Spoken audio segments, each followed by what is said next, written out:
नमस्कार दोस्तों, मेरा नाम स्वामी प्रेम ऋषि है। मैं ओशो का सन्यासी हूँ। आप लोगों का मेरे चैनल ओशो इन पर स्वागत है।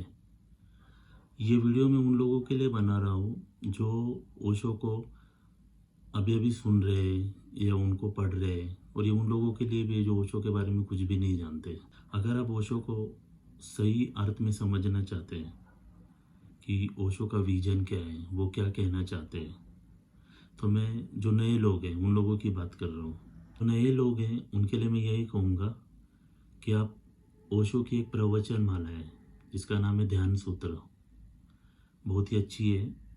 जो बिगनर है, जो मेडिटेशन सीखना चाहते हैं, उनके लिए ये बहुत ही अच्छी किताब है और प्रवचन भी है। तो आप अगर सुनना चाहते हैं तो प्रवचन के रूप में भी उपलब्ध है और उसकी किताब भी है। आप वो किताब भी पढ़ सकते हैं। इससे होगा ये कि आपको ओशो के विजन को समझने में ज़्यादा सहायता होगी।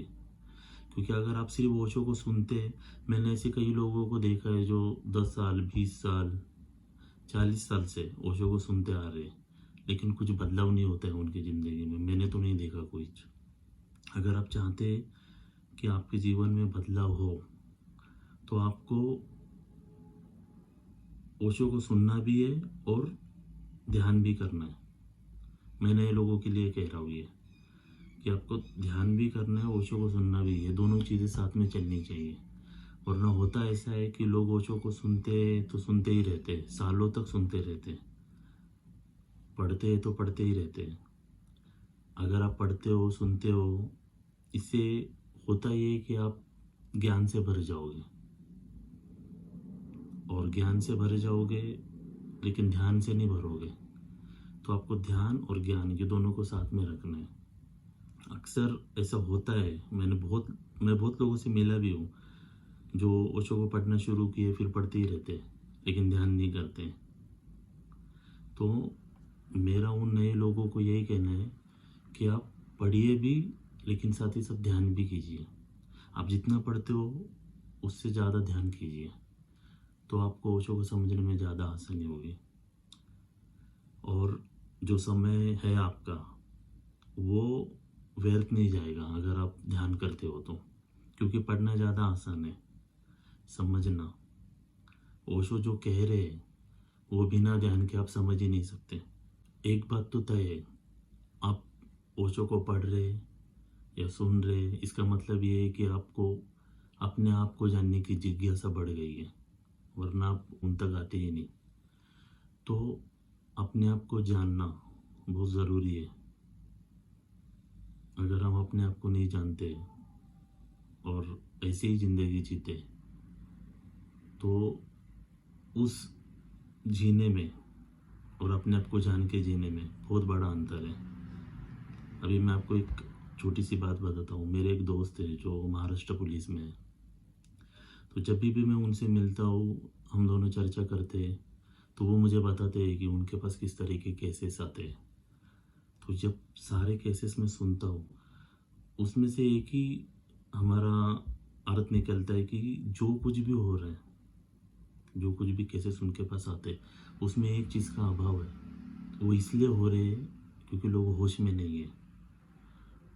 और ओशो ने और उनके ध्यान विधियाँ पूरी ज़िंदगी भर उन्होंने यही समझा है कि होश में जियो, होश में जीने का अर्थ बताया है।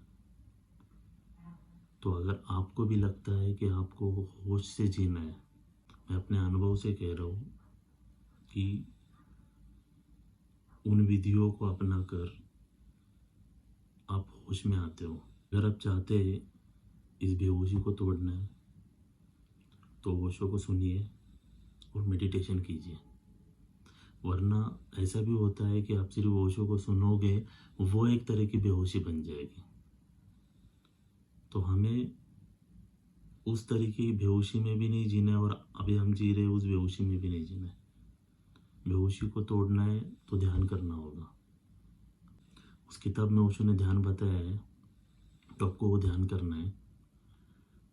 आप पढ़िए वो किताब, वो मेडिटेशन सुनिए, फिर आपको रियलाइज़ होगा कि ये क्या है, और धीरे धीरे आपकी ग्रोथ होगी। अगर आपको कोई क्वेश्चन है, कुछ पूछना है आपको, तो आप मुझे कमेंट कर सकते हो। अगर आपको ओशो के बारे में कुछ पूछना है, कुछ डाउट्स है आपको किसी चीज़ के बारे में भी, आप मुझे कमेंट कीजिए, मैं आपको उसका आंसर दूंगा।